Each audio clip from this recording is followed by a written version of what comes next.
Hello there! Today I'm going to be talking about Jane Eyre by Charlotte Bronte. Charlotte Bronte is a really excellent writer in her time, and she made this great novel called Jane Eyre, which I will be telling you all about it today.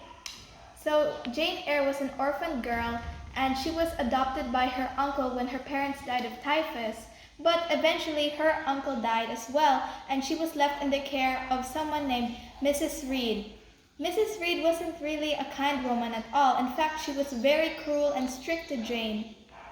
In fact, she hated living there, but it was better than living in poverty with her other family members. So one day, when Jane was just reading a book in the parlor, her cousin John decided to mess with Jane one day, and he took her book and threw it at her head, and she started bleeding. Jane started to fight back and defend herself, but then Mrs. Reed came in with her other cousins, and she was in shock, and she decided to punish Jane by putting her in the Red Room. And it didn't seem that bad at first, but let me tell you more about the Red Room. In fact, that's the place where Jane's uncle died, which is kind of sad. So they all shove Jane into the Red Room, and she starts yelling, kicking, and screaming because she was really scared in there. And a servant called Bessie begged Mrs. Reed to get her out, but Mrs. Reed didn't care at all, so she just left Jane in there. Jane mistakes a ray of light to be her uncle's ghost, and then she faints away. She faints. And then she woke up by Bessie, and she was in a bed and she was a bit ill from the shock and stuff. So a kind man called Mr. Lloyd comes in and interrupts. He decides to give an offer to Mrs. Reed to send Jane to a school called Lowood School. And Mrs. Reed was pretty sick of Jane and tired of her being all around the house. And after she heard about the poor conditions there, she decided to put Jane into that school. And Jane was pretty happy, in fact, because she could finally have her own education, and she could finally leave Mrs. Reed's abuse. She was pretty happy. So life in Lowood takes a lot to get used to because there was very scarce amount of food, and the girls were treated pretty poorly there, so let's just say that. Jane's first day there wasn't the best. In fact, the headmaster, Mr. Brocklehurst, called her a liar in front of all the kids, and she thought her reputation was already destroyed. But she met someone called Helen Burns, and she reassures her that all of the students don't really like Mr. Brocklehurst, so she'll be just fine. Helen also teaches Jane about God and gives her a positive view on life. Which is pretty good, and she was a great friend. Although Helen probably didn't have much time to live because she was suffering from consumption or tuberculosis. Thanks for the tip. Life in Lowood was pretty great for the few months. She also had a kind advisor, I think, called Mrs. Temple, who was a kind woman to the students and offered them breaks and even gave them better food sometimes. One day, a typhus epidemic hit the school, and it caused many deaths, and Jane was pretty terrified, and also Helen Burns was reaching her end.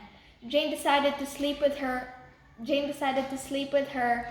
and stay with her all night, and they talked about all the times they had together. And Jane woke up to Helen's dead body, and she was pretty sad because that was the only friend she had in Lowood. But I'm sure Jane will probably eventually have a better future and can get past through this. Helen gets buried in a simple cemetery near the school, and little does she know that her grave will be decorated soon in the future.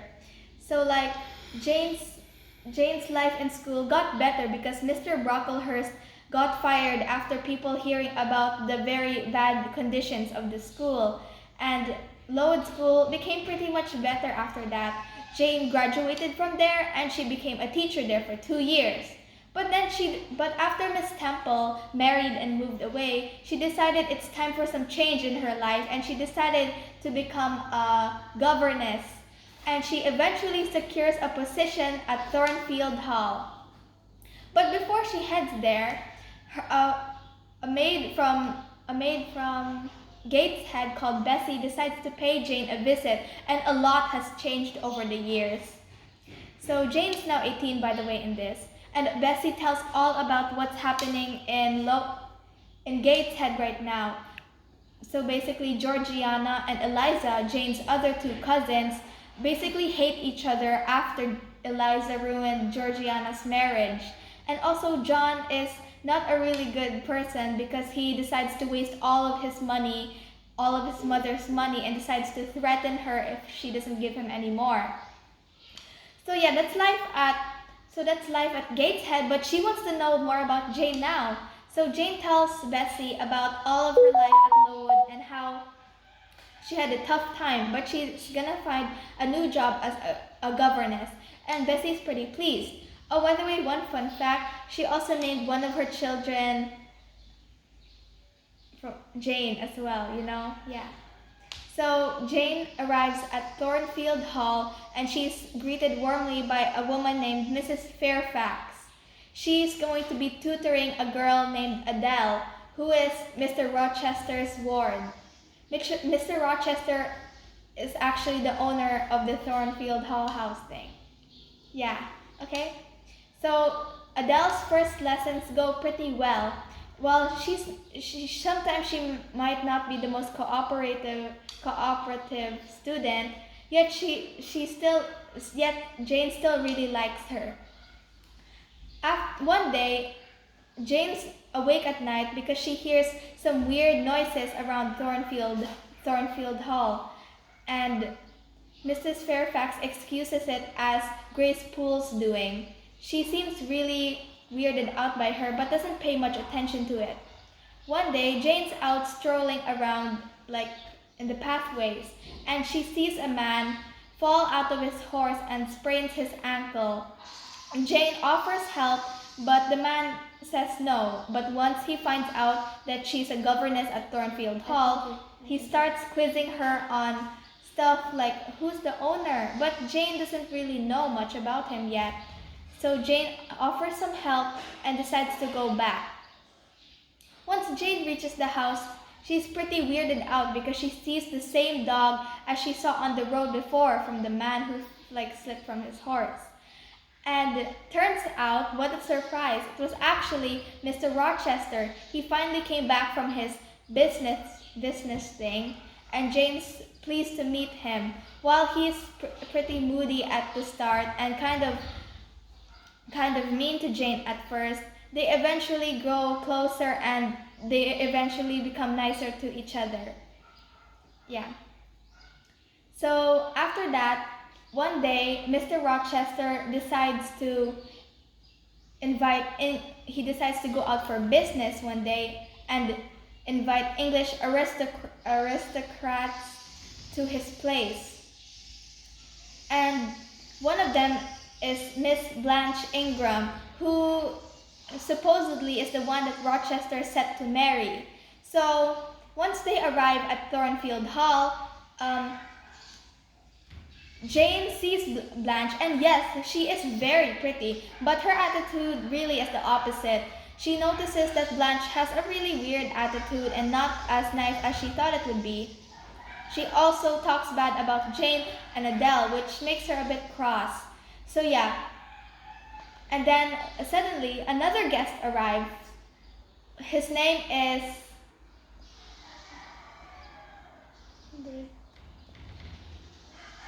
there's a fortune teller. Yeah, a fortune teller who, and Miss Blanche wants to go first to get her fortune read.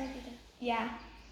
So she goes first, and she comes out pretty disappointed because it's not the words that she wanted to hear. Jane decides to go next, and the fortune teller says some intriguing things to Jane, and she thinks it's the real deal. But actually, it's Mr. Rochester in disguise.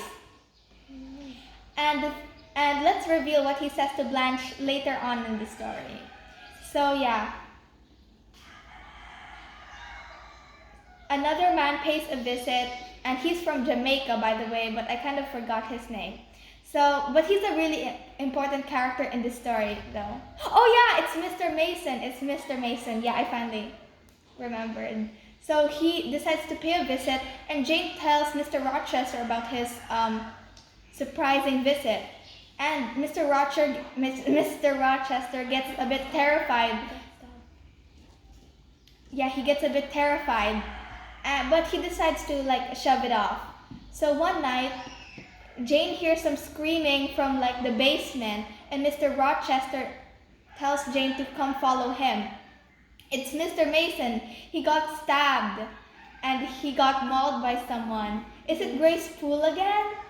Jane wonders.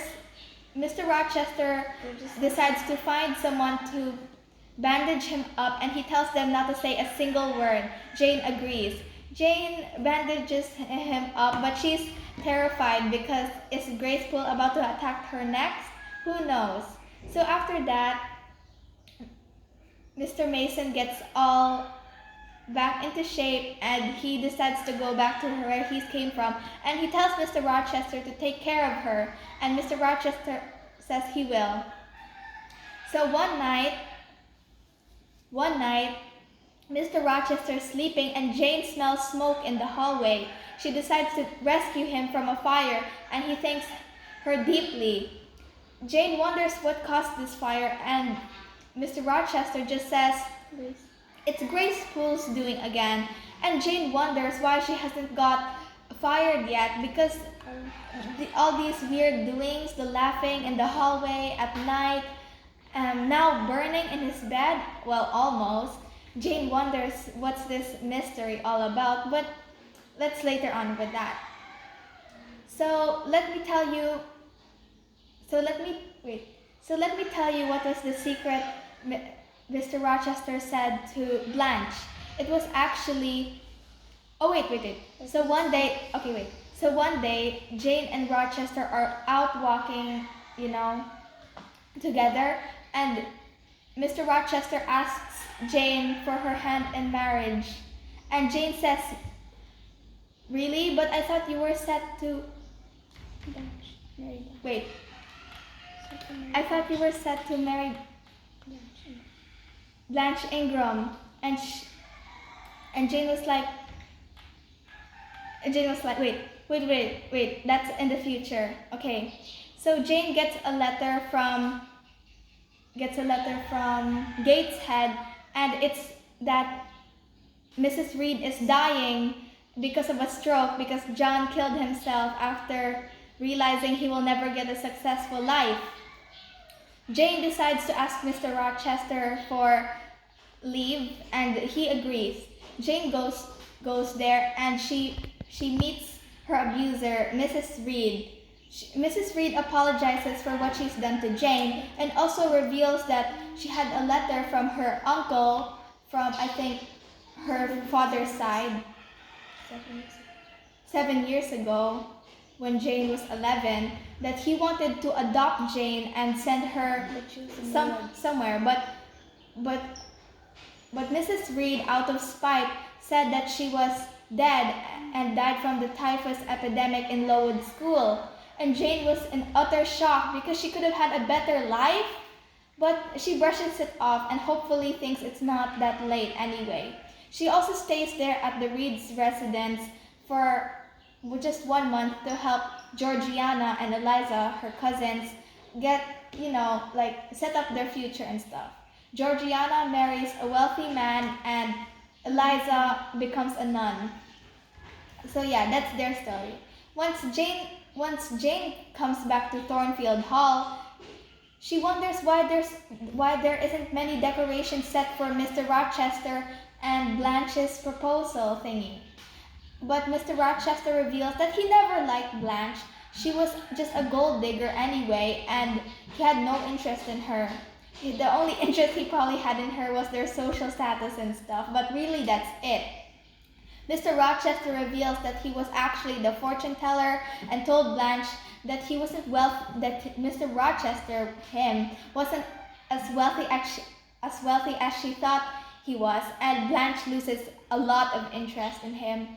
And Jane decides to believe Mr. Rochester, and they decide to set up a marriage for both of them.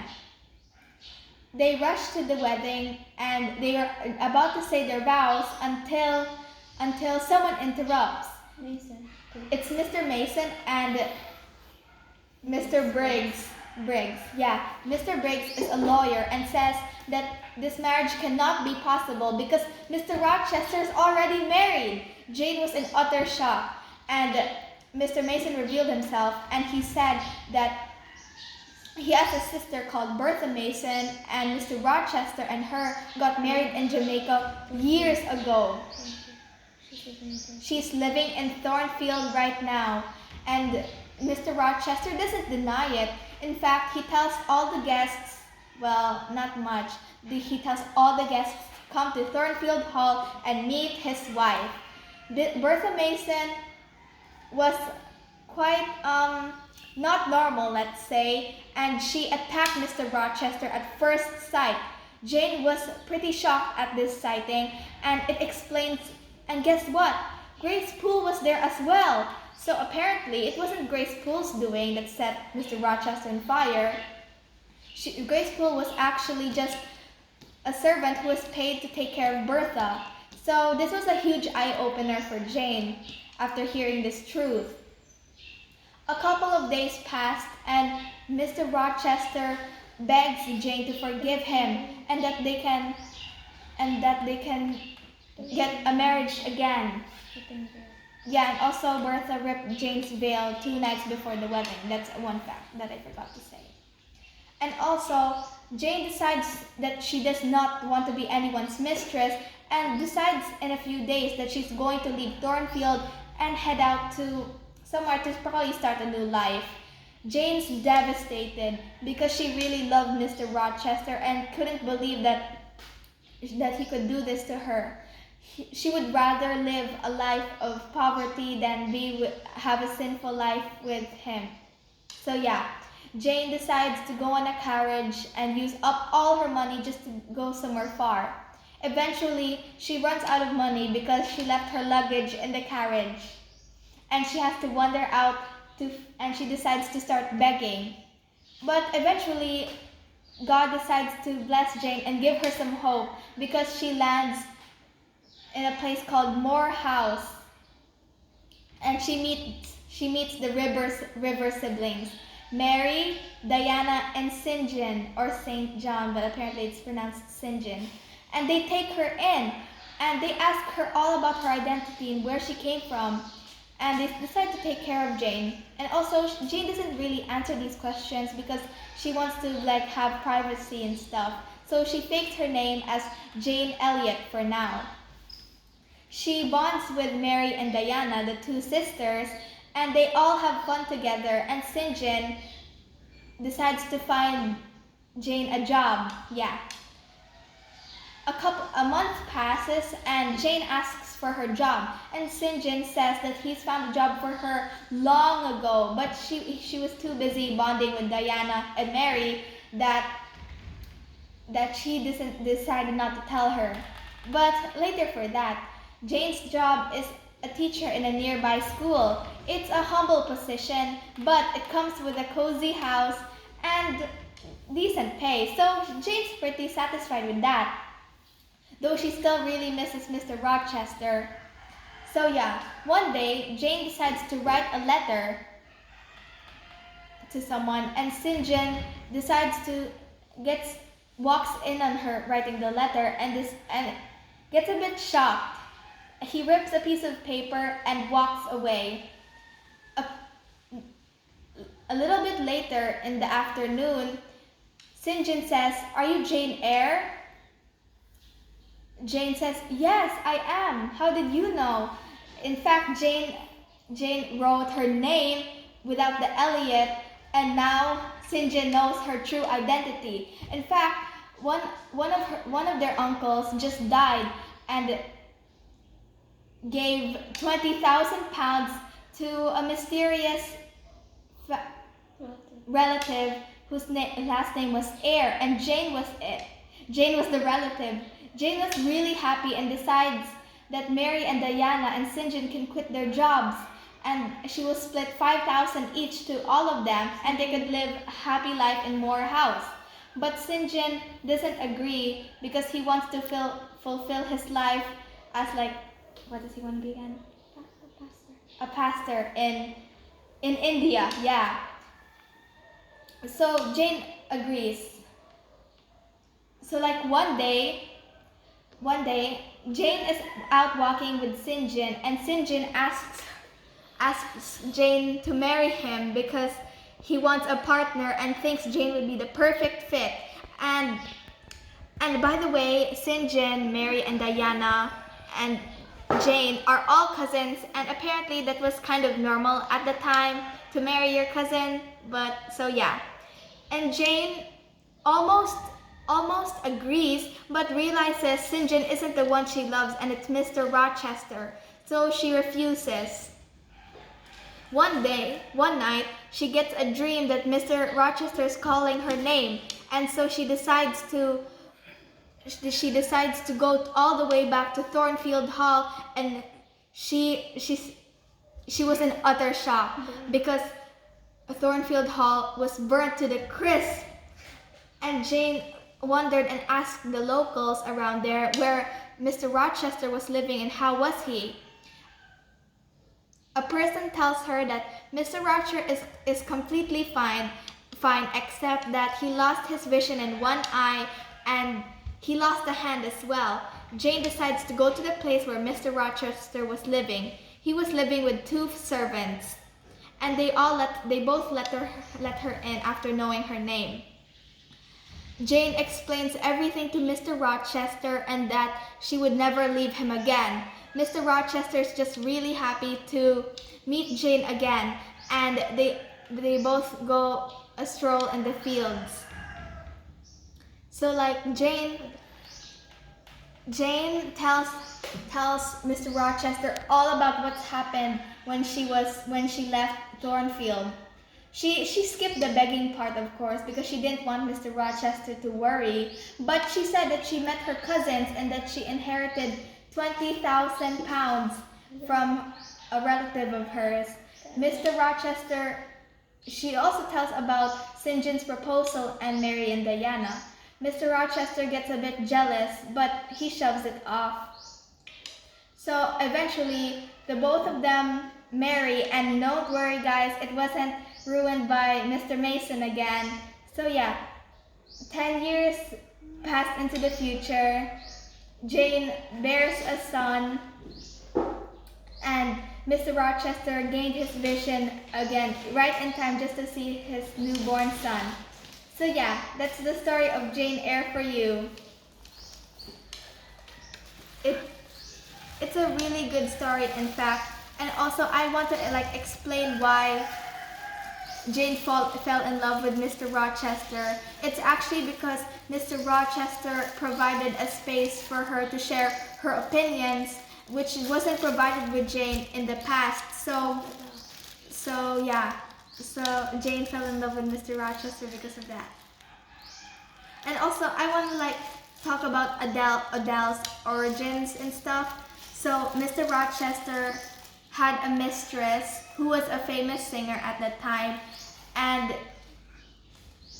there was some drama going on between her and her husband, and eventually when Adele's mother died, Mr. Rochester decided to save Adele from poverty. So yeah, that's her origins and stuff. How do you find the story? The story is really good. In fact, Charlotte Bronte, I think that's pronunciation, was actually a really good author for her time. In fact, Jane Eyre was a really hit novel the moment it was released. Well, not really, but it truly deserves the fame it got over the years. That's my opinion. Were you entertained by Yeah, it? I was. This book is actually a great novel and kind of unique as well because it acknowledges the reader through the book if you read it, and you can and you can like experience Jane's life even just through words, which is really good in fact. So yeah. And also, it's my sister's birthday today, May 5, and she's turning 10, 2 digits now. I'm really happy for her. So like, happy birthday. My wish for her, that she will like get the presents that she wants, of course, and that she'll have a long and good life, also good health as well, and that she'll be always happy. Goodbye, everyone.